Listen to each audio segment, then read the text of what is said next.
Magkakasangga ngayon ang AFP, PNP at mga dating rebelde sa pagpapanatili ng kaayusan at kapayapaan sa BARM. Kaya naman, ang lipunan natin ngayon ay mas mapayapa, mas mapangalaga rin sa karapatang pantao, anuman ang edad, kasarian, kondisyon o pangkat. Ngunit, kahit pa sinasabing bumababa ang antas ng krimen sa bansa, walang ibang magpapalubag ng pangamba at pagkabahala lalo na sa ating mga biktima mismo ng kriminalidad. Kaya ang puwersa ng ating kapulisan ay nagbabantay at rumoronda na para nararamdaman ng taong bayan. Sila ay re-responde sa tawag ng tungkulin sa loob lamang ng 5 minuto.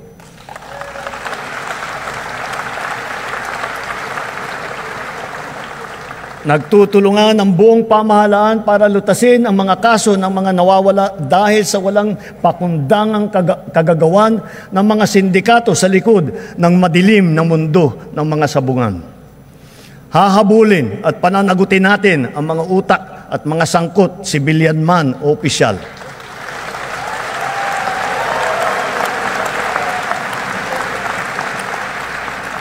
Kahit malakas, mabigat o mayaman, hindi sila mangingibabaw sa batas. Higit sa lahat, ipararamdam natin sa mga salarin ang bigat ng parusa sa karumaldumal na krimen ng mga ito. At dahil po sa pahayag na yan ng ating Pangulong Bongbong Marcos ay talaga namang tingin ko'y umiikot na po ang tumbong ng mga may kinalaman sa nangyari sa mga sabungero. Kaya nga po nitong mga nakaraang araw nakita natin na mayroon pong mga opisyal pa ng PNP, CIDG ang siyang tingin ko ay mukhang parang gusto nilang mailigaw ang investigasyon at gawin po parang prime suspect dito po sa nangyayari na investigasyon ng DOJ, PNP, NBI, SOCO, ang investigasyon sa mga nawawalang sabungero.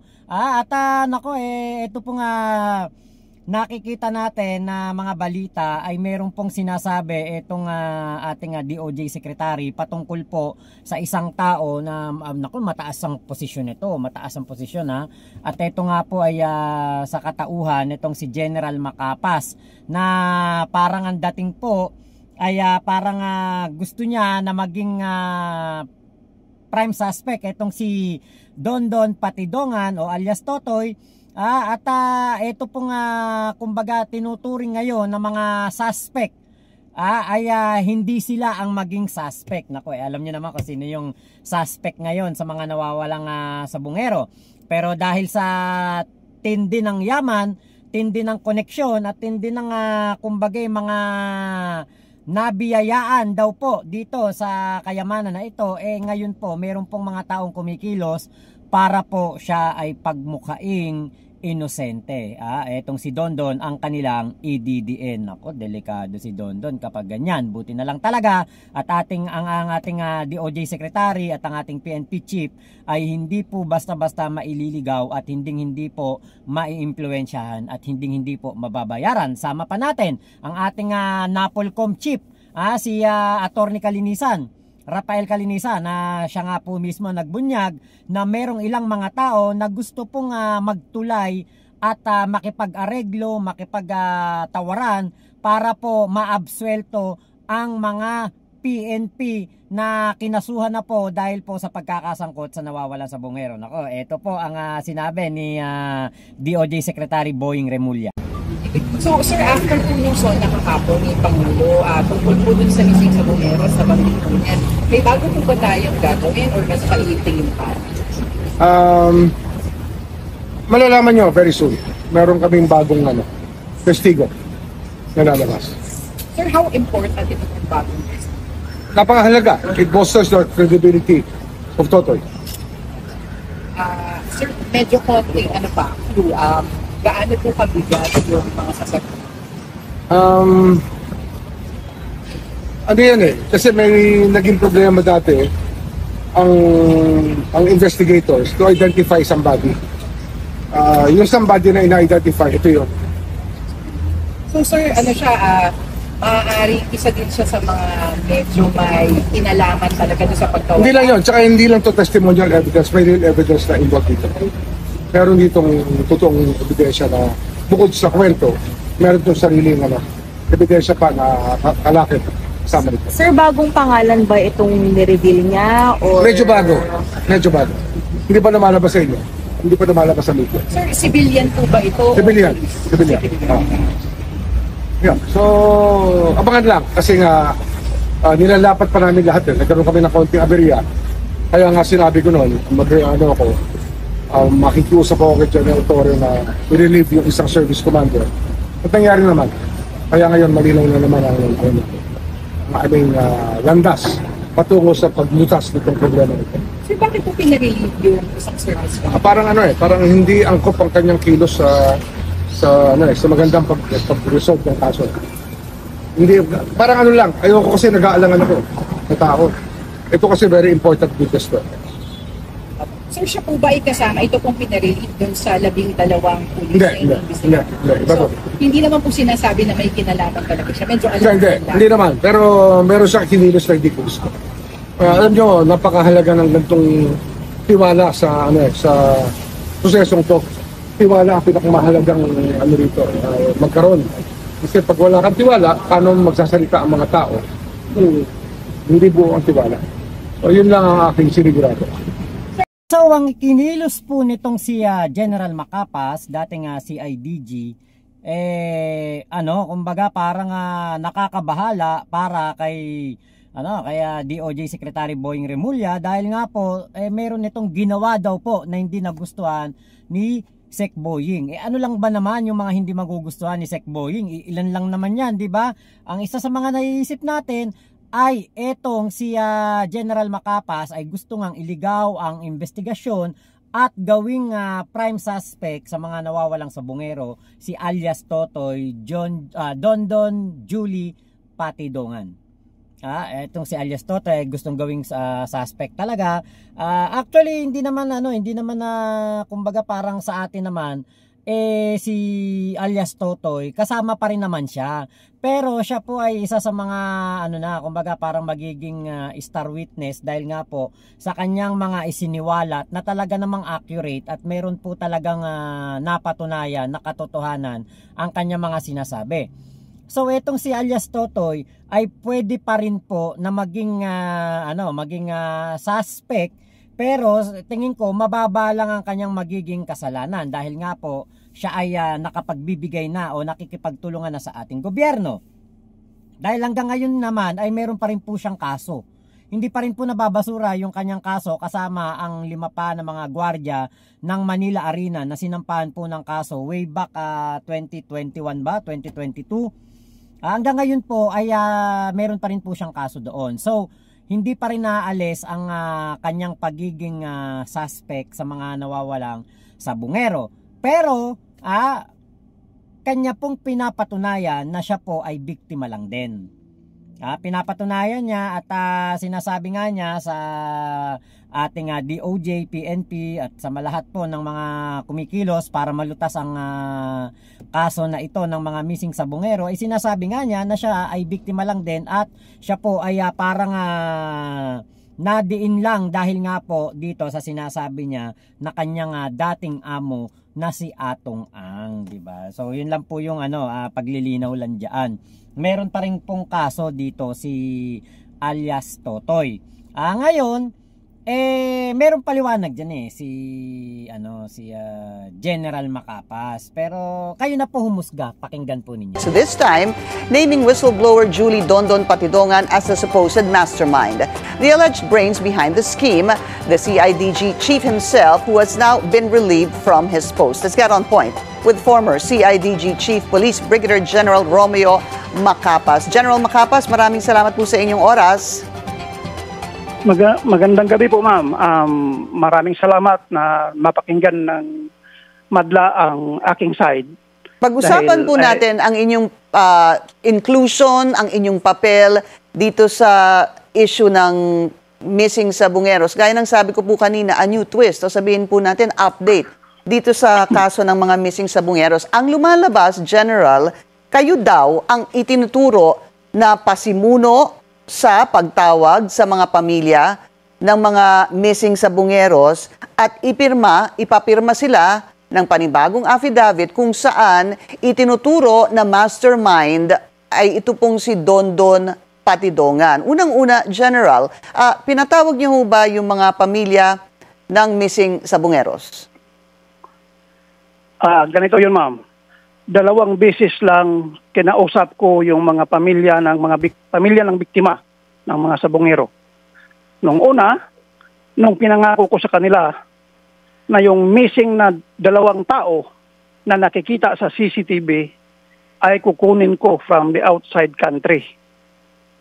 Pangalawa, yung tinawag ko sila last Sunday lang just to clarify matters dahil ang sinabi sa akin ng mga investigador ay hindi isasama sa kaso yung Patidongan Brothers, which we believe na part ng process yun na dapat isama sila bago sila magiging state witness.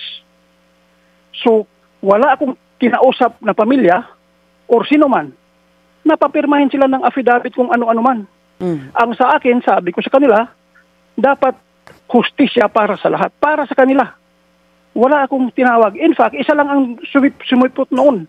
Yung lang yung kaso sa may Bulacan. Wala nang iba. Kasi allegedly mayroon silang ibang prior appointments. Okay, so isa lang po yung sumipot at nakausap po ninyo na pamilya ng biktima. Alright, and sino po itong pamilya na ito? I'm sorry, ma'am. I do not have the record here. Okay. Nandito na po ako sa Jinsan. Pero I suppose it was case number 7. Basta ang involved noon was yung party ng Bulacan. Okay. Yun lang yun. General, ganito po kasi, no? Ang nangyari po dito, and for context, noong pong SONA, yung aming pong reporter na si Joash Malimban, ay nakausap po yung ilang mga pamilya ng mga biktima. Nandun po sila sa labas ng SONA. I assume, no? They were outside. At ang sinabi po ay ito, and I will quote, para po clear. Ang sabi po ng isang kapatid ng nawawalang sabungero, kung maaari, palitan yung mga pulis na nag-iimbestiga kasi iba po ang lumalabas eh. Ang pinapalabas nila ngayon, ang kakasuhan nila, yung witness namin. Hindi naman po tama yon. Kaya nga po lumabas yung witness namin, sinugal ang kanyang buhay para matulungan kami. Tapos ngayon, binabaliktad pa nila. Gusto nilang kasuhan yung witness namin. In other words, sir, it appears that the family, the brother of one of the missing sabungeros, hindi po nagustuhan na isasama sa kaso si Dondon Patidongan. Ganun po lumalabas. Ma'am, it is up to the DOJ kasi ini-explain na yan sa kanila na part ng proseso yun. Bago sila magiging state witness sa kaso, dapat kasama sila doon sa akusado. I don't want to interfere with the DOJ, pero as to our understanding, ganun ang proseso ng batas natin. So, hindi ko alam kung anong nangyayari sa investigasyon. Isa lang ang masasabi ko dyan, ginawa namin lahat ang trabaho namin, ginawa namin mabilis ang trabaho namin. Along the way, siguro mayroong hindi lang na ipaliwanag sa kanila ng husto na prosecution yung mag-ask sa court na i-discharge ito as suspects and gagawin silang state witness. Ganun ang proseso ng batas natin po. Palagay niyo ba, General, nagkulang siguro kayo sa pagpaliwanag sa kanila? At nagkaroon ng miscommunication? I think, ma'am, it's one of our investigators failed to explain to them kung ano ang proseso ng ganun. On my part, I want to make it clear, ma'am. Unang-una, hindi po ako nirelieve ni Chief PNP dahil sa kasong sabungero. Ako po ay nilipat ni Chief dahil nakiusap ako. Hindi ko naman magamit ang ranggo. Hindi naman ako ma-promote dyan sa CIDT dahil wala na akong 1 year sa serbisyo. Kaya nilipat po ako mag-RD. Wala pong kinalaman ang sabungero issue, ma'am. Pangalawa, masakit lang ang loob ko. Kasi lumalabas sa media na pinaparelieve ako at kung ano-ano pang sinasabi sa akin sa article ni Ramon Tulfo. I want to make it clear. Sana nakinig siya dito sa atin. Mhm. Na kahit kailan, ma'am, hindi nila ako mabayaran kahit ipusta ko yung kaluluwa sa kanila. Sana nga talaga, 'di ba, ay isang ano po ito, isang pagkakamali lang, isang miscommunication, hindi lang pagkakaintindihan sa part ni General Macapas, dahil syempre gusto po natin na lumabas po talaga ang katotohanan dito at wala pong mag-intervene na kahit sinong opisyal na mag-iimpluwensya po sa ginagawang investigasyon sa mga nawawalang sabungero. Kung may misinformation o miscommunication na nangyari, sana maayos ito kagad ni General Macapas dahil masisira po ang kanyang pangalan. Sayang, pa-retire pa naman siya, 'di ba? At gusto pa nga po niya na magkaroon pa ng promotion dahil nga po siya po kumbaga para nag-request kaya Chief PNP na ilipat siya dahil nga daw po hindi niya magagamit ang kanyang ranggo doon sa CIDG. Sana nga talaga ay nasa in good faith etong si General Macapas at hindi po siya yung katulad ng mga nababasa na kasi natin. Meron tayong nakikita dyan nababasa na sinasabing tauhan daw o baka daw ito ay nabayaran ni Atong Ang. Pero si General Macapas sa aking pagtingin naman sa kanya mukha po siyang matino namang pulis. Baka nagkaroon lang ng hindi pagkakaintindihan with DOJ Secretary Boying Remulla. So, ayan po kumbaga abangan natin kung ano ang mga magiging update diyan. At ngayon nga po si General Macapas ay naging RD na siya, Regional Director ng Region 12, PRO 12. So, siya po ay nalipat. So, ibig sabihin hindi siya hindi siya sa nangyari na ito na paglipat sa kanya sa PRO 12. Hindi ibig sabihin nito ay siya ay kumbaga meron talagang ginawang grave offense, di ba? So ibig sabihin inilipat lang siya para ang DOJ po ay hindi na mangamba. Kasi parang yun nga pong binabanggit ni DOJ Secretary, yung tiwala, parang nawalan siya ng tiwala dito kaya General Macapas. So ngayon na ito pong si General Macapas ay nilipat sa PRO 12, sana malinis ang kanyang pangalan at hindi po na siya kumbaga magkaroon pa ng maraming issue patungkol dito sa missing sabungero. Actually ang isa sa mga nakasama nga diyan ay yung mga post sa social media like Ramon Tulfo na parang meron siyang ine-etchos patungkol dito kay General Macapas. Nako, sana maka-graduate, kumbaga makapag-retire si General Macapas nang wala man lang na kahit anong masamang dungis ang kanyang pangalan, dahil syempre 'di ba gusto naman ng lahat ng mga nagre-retire ay maayos ang kanilang mga pangalan. So ngayon meron po kasing isang kapamilya ng mga biktima ang tinawagan daw po ng CIDG. At ito po yung kanyang pahayag. Ito, pakinggan po ninyo to. Kanina kay General Macapas, ngayon naman po yung dito sa nag-aakusa kay General Macapas. Ito po ay interview kay Ted Pailon na sinasabi nga po na pinatawag daw po si alias Boy, kaanak ng isa sa mga sabungero. Pakinggan po ninyo ang kanyang pahayag. Yung sinasabi mo na pinatawag kayo, sino ang tumawag sa iyo? Kung di mo kayang banggitin yung pangalan, okay lang. Kung di mo matandaan yung petsa, ito ba ay last week? Nung isa pang linggo? Ano pakakatanda mo? At ano ang sabi sa inyo, sa iyo mismo? Tumawag sa akin ng CIDG, itong pagkakatanda ko itong week lang na to. And then, ang pagkakasabi niya po sa akin,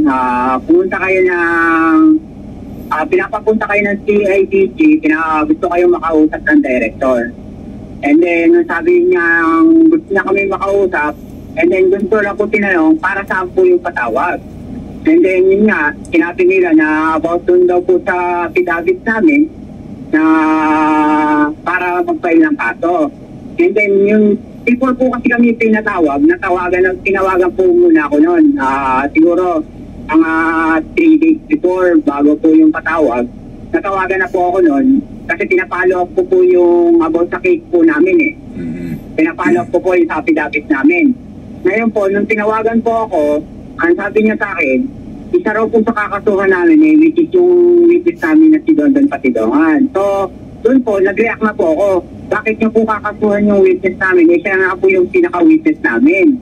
So, hindi niya naman na-explain doon for the na sinabi niya. Ang sabi niya lang sa akin, utos daw po ng nakakataas. Tapos yung time na yon, hanggang sa kasi po kami po mga grupo ng Missing sa Bumeros, may grupo kami. Kasi within 4 years po namin ang pag-aantay ng resulta o justisya, so parang nagiging vigilant na kami, nagiging maingat na kami at talaga mapatuklas na rin po kami pagdating sa mga ganung bagay.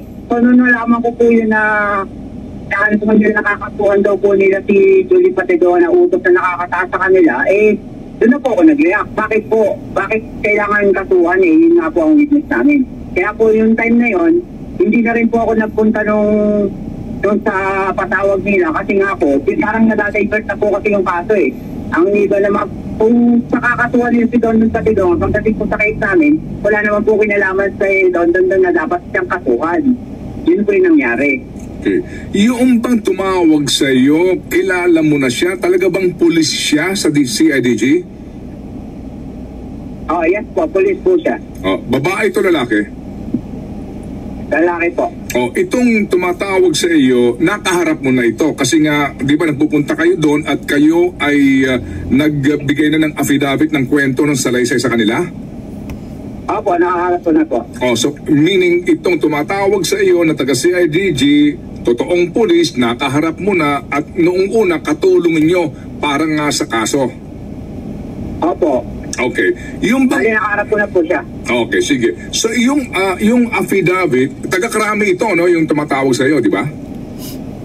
4A po, Region 4A po, Laguna. Taga Region 4A, hindi taga Krami na si IDG. Dito. Okay. So itong taga Laguna na CIDG, saan kayo pinapupunta dapat? Kung pupunta nga kayo para doon sa affidavit na magdidiin na kay Patidongan, saan ka pinapupunta? Sa Krami po. Sa main headquarters na sa Krami? Opo, sa main opo. Okay, sige. Yung bang affidavit nakita mo, nabasa mo? Hindi pa po, pero meron po kaming nakita ng affidavit na nakalagay sa respondent yung tatlo pong magkakapatid. Oo, hindi. Pero yung affidavit na sinasabi na bago na, kamo, no, na kung saan ang sinasabi ba, tama ba, ang magiging main suspect na, ang magiging main accused na ay si Patidongan? Opo. Nakita mo yon? Bali, hindi ko po nakita yung affidavit nun kasi doon pa lang po nila ipapakita sa akin doon sa patawag po na yun. Oo. Nung pinatawag na kami sa Krami. Pero hindi ka nga pumunta? Hindi po. Ayun na. 'Di ba? So nagkakabukingan na nga no. At alam niyo sa totoo lang, ang mga kaanak po ng mga sabungero, hindi po sila magsisinungaling. After ilang taon, 7 years, 8 years, o 5 years na silang naghahanap ng hustisya para sa kanilang mga kaanak, nonsense, out of topic o out of logic yung kung sila magsisinungaling pa. Ngayon, sa pahayag na yan ni General Macapas, sana nga po ay mapaniwalaan siya na siya po ay kumbaga para din sa hustisya ng mga sabungero, dahil nga po ang kanyang pangalan ngayon ay kumbaga nababahiran po ng pagdududa na siya ay merong koneksyon sa mga mastermind ng nangyari sa mga sabungero, dahil nga po sa kanyang sinasabing pangingialam.